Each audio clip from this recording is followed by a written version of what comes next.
আসসালামু আলাইকুম, ওয়েলকাম। আমার দৈনন্দিন যে ভিডিও তার মধ্যে আজকে ভিডিওটি একটু ব্যতিক্রম, কারণ এমন একটি ঘটনার অবতারণা করতে যাচ্ছি যেটি 2024 সালের 5 আগস্ট ঘটেছিল এবং সেই ঘটনায় হৃদয় কাঁদেনি এমন কোনো মানুষ নেই। 2024 সালের 5 আগস্ট অনেক ঘটনা ঘটেছে, অসংখ্য মানুষের প্রাণ গিয়েছে। তার মধ্যে অন্যতম যে ঘটনাটি সবার হৃদয়কে কাঁদিয়েছিল সেটি হচ্ছে সাভারের আশুলিয়ায় 6 জনের লাশ পুড়িয়ে ফেলা। 6 জনের লাশ নয়, একজন জীবিত ছিল, তাকেও সেই পোড়ানোর কাতারে দেওয়া হয়েছিল। বলে রাখি যে ছাত্র জনতা যখন বন্দুকের নলের সামনে বুক পেতে দিয়ে স্বৈরাচার শেখ হাসিনার বিরুদ্ধে কঠোর আন্দোলনে নেমেছিল, জীবনকে বাজি রেখে গণভবন অভিমুখে যাত্রা শুরু করেছিল, ঠিক তখন সাভারের আশুলিয়ায় এই মর্মান্তিক ঘটনাটি ঘটে। যখন ছাত্র জনতার আন্দোলন একেবারে সফলতার দ্বারপ্রান্তে, শেখ হাসিনা পালিয়ে যাবে কয়েক ঘন্টা পর, ঠিক এমন একটি মুহূর্তে বুলেট বিদ্ধ করেছিল অসংখ্য মানুষের বুক, অসংখ্য মানুষের তাজা প্রাণ ঝরে গিয়েছিল। সেই ঘটনায় সাভারের আশুলিয়ায় যে 6 জনের লাশ পোড়ানোর সাথে যারা জড়িত ছিলেন 16 জনের বিরুদ্ধে আন্তর্জাতিক অপরাধ ট্রাইব্যুনালে অভিযোগ দায়ের করা হয়। আজকে সেই 16 জনের মধ্যে গ্রেপ্তার থাকা বিভিন্ন কারাগারে যারা ছিলেন তাদেরকে মধ্যে 8 জনকে আন্তর্জাতিক অপরাধ ট্রাইব্যুনালে হাজির করা হয়েছে। অনেকেই হয়তো সেই ভিডিওটি যারা দেখেছিলেন তারা মনে করেছিলেন যে এদের বিচার খুব দ্রুততার সাথে এবং কালক্ষেপণের কোনো প্রয়োজনীয়তা নেই। অনেকেরই ধারণা ছিল যে এদের বিচার হবে খুব দ্রুত সময়ের মধ্যে, কিন্তু সেটি কি সম্ভব? সেটি অবশ্যই সম্ভব নয়, কারণ বিচার হয় রাষ্ট্রীয় আইনে, আন্তর্জাতিক আইনে। যেহেতু আন্তর্জাতিক অপরাধ ট্রাইব্যুনালের যে প্রভিশন আইন সংশোধন করে সেই আন্তর্জাতিক অপরাধ আইনের আওতায় এই জুলাই হত্যাকাণ্ডের বিচার অনুষ্ঠিত হচ্ছে, সুতরাং এই বিচার তড়িঘড়ি করে করার কোনো সুযোগ নেই। আজকে অভিযোগ গঠনের শুনানি অনুষ্ঠিত হবে, তাই বিভিন্ন কারাগারে থাকা 8 আসামিকে আনা হয়েছে। সবাই পুলিশ কর্মকর্তা এবং সাবেক সংসদ সদস্য সাভার এলাকার। তো এই যখন পরিস্থিতি, এদের সেই ঘটনার ব্যাকগ্রাউন্ডটা একটু বলি যে যখন ছাত্র জনতা গণভবন অভিমুখে সারা দেশ থেকে এগিয়ে আসছে 5 আগস্ট, তখন মুহুর্মুহু গুলি চালায়, অসংখ্য হৃদয় বিদারক ঘটনার জন্ম দিয়েছিল। তার মধ্যে এটি হচ্ছে অন্যতম ছিল এবং সাভারের আশুলিয়া এলাকায় ছাত্র জনতাকে নিবৃত করার জন্য, আন্দোলনে পিছু হটানোর জন্য তাদের সামনে যারা গুলিতে নিহত হয়েছিল পুলিশের গুলিতে, তাদেরকে একটি পুলিশের পিকআপ ভ্যানে রাখা হয় এবং তার ভিতরে একজন জীবিতও ছিল। এর ভিতরে 5 জনের পরিচয় শনাক্ত হয়েছে, একজনকে শনাক্ত করা যায়নি। তাদের শরীর পুড়ে অঙ্গার হয়ে গিয়েছিল।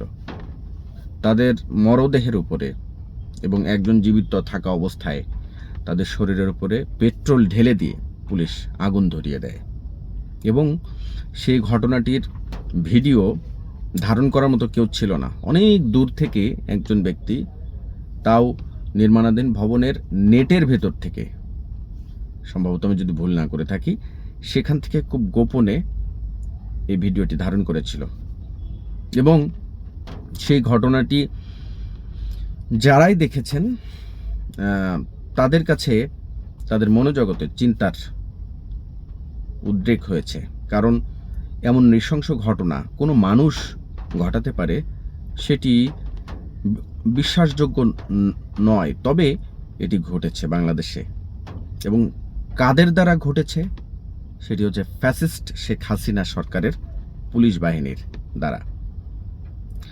এই পুলিশ বাহিনী কি করে নাই? বিগত 16 বছরে হাসিনাকে ক্ষমতায় টিকিয়ে রাখার জন্য যারাই বিরোধী মত পথের, যারাই একটু বিরোধী মনোভাবাপন্ন, যারাই সরকার বিরোধী বিভিন্ন সমালোচনা করেছে, তাদেরকেই বিভিন্ন মামলা দিয়ে একেবারেই জর্জরিত করে ফেলেছে। যারাই সরকার বিরোধী রাজনীতির সাথে যুক্ত ছিল, সেই সমস্ত পরিবারগুলো নিঃস্ব হয়ে গিয়েছে। এটি খুবই দৃশ্যমান ঘটনা। এবং শুধু তাই নয়, অসংখ্য মানুষকে গুম করে তাদের লাশই খুঁজে পাওয়া যায়নি, তাদের হদিশই মেলেনি আজও পর্যন্ত। যেমন তার মধ্যে বিএনপি নেতা ইলিয়াস আলী। এমন বহু ঘটনা ঘটেছে। অসংখ্য মানুষের মরদেহ গুম করার পর তাদেরকে মেরে ফেলে নদীতে ফেলে দেওয়া হয়েছে। এই ঘটনাটি বলছি কিভাবে, আন্তর্জাতিক অপরাধ ট্রাইব্যুনালে যখন বিচার চলছে এবং যে তদন্ত হয়েছে, সেই তদন্তে এই বিষয়গুলো উঠে এসেছে। এবং আজকে হয়তোবা অভিযোগ গঠন হতেও পারে, এবং অভিযোগ গঠন হলে তাদের আনুষ্ঠানিক বিচার শুরু হবে এই সাভারের আশুলিয়ায় 6 লাশ পোড়ানোর ঘটনায়। অনেকেই হয়তো মন্তব্য করেছেন বা অনেকেই বলেছেন যে এই ঘটনার বিচার এত বিলম্বের কিছু নেই। তবে এটুকুন অবশ্যই আমাদেরকে বোঝা উচিত যে যেহেতু সারা বিশ্ববাসীর কাছে এটি বিশ্বাসযোগ্যতার একটি ব্যাপার আছে, আন্তর্জাতিক অপরাধ ট্রাইব্যুনালে যেহেতু বিচার হচ্ছে, বিচার তার গতিতে এগোচ্ছে, কোনো ধরনের কার্পণ্য করা হচ্ছে না। আমরা যেহেতু প্রতিনিয়ত এই আন্তর্জাতিক অপরাধ ট্রাইব্যুনালের বিচার ফলো করছি এবং এই বিচারিক প্রক্রিয়াগুলো দেখছি, অত্যন্ত সতর্কতার সাথে, স্বচ্ছতার সাথে এই বিচার নিশ্চিত করার চেষ্টা করছেন আন্তর্জাতিক অপরাধ ট্রাইব্যুনালের প্রসিকিউশন টিম। এবং তারা বরাবরই বলছেন যে কোনো ধরনের ত্রুটি রেখে তারা এই বিচার করবেন না, একেবারেই 100% স্বচ্ছতার সাথে এবং যথাযথ তথ্য প্রমাণ সাপেক্ষে এই বিচার সম্পন্ন করবেন তারা। এবং তেমনটি এখন পর্যন্ত হয়েছে বা হচ্ছে। এর মধ্যে আপনারা জেনেছেন যে 3টি মামলার অভিযোগ গঠন হয়েছে। একটি হচ্ছে শেখ হাসিনা সহ সাবেক আইজিপি এবং সাবেক স্বরাষ্ট্রমন্ত্রীর বিরুদ্ধে অভিযোগ গঠন হয়েছে মানবতাবিরোধী অপরাধের মামলায় জুলাই 24-এ, এবং চাংখারপুলে 6 জনকে হত্যার মামলায় 5 আগস্ট, এবং বেগম রোকেয়া বিশ্ববিদ্যালয় আবু সাইদ হত্যা মামলার ঘটনার অভিযোগ গঠন হয়েছে। তো সব মিলিয়ে 3টি মামলার এরই মধ্যে অভিযোগ গঠন হয়ে গেছে। আরও 2-1 দিনের মধ্যে আরও কয়েকটি মামলার অভিযোগ গঠন হবে। তো বিচার, যারা অনেকেই ধারণা করছেন যে বিচার এগোচ্ছে না, এর মধ্যে আমরা যারা নিয়মিত ফলো করি তারা বলতে পারি যে বিচার কোনোভাবেই ইচ্ছাকৃতভাবে বিলম্বিত করা হচ্ছে না। কারণ একটি বিচার প্রক্রিয়া সম্পন্ন করতে হলে যে টুলসগুলো মেনে চলতে হয়, যে নিয়মগুলো মেনে চলতে হয়, অনেকগুলো ধাপ পেরিয়ে একটি মামলার অভিযোগ গঠন করতে। আর যেহেতু জুলাই আগস্টের যে বিচার, এটি ম্যাচিভ আকারে সারা দেশে ঘটেছিল এই হত্যাকাণ্ড, সুতরাং প্রতিটা ঘটনার, প্রতিটা অভিযোগের তদন্ত খুব সূক্ষ্মভাবে সারা দেশে গিয়ে করতে হচ্ছে তদন্ত কর্মকর্তাদের, যার কারণেই এটি কিছুটা ডিলে মনে হচ্ছে, বিলম্ব মনে হচ্ছে অনেকের কাছে।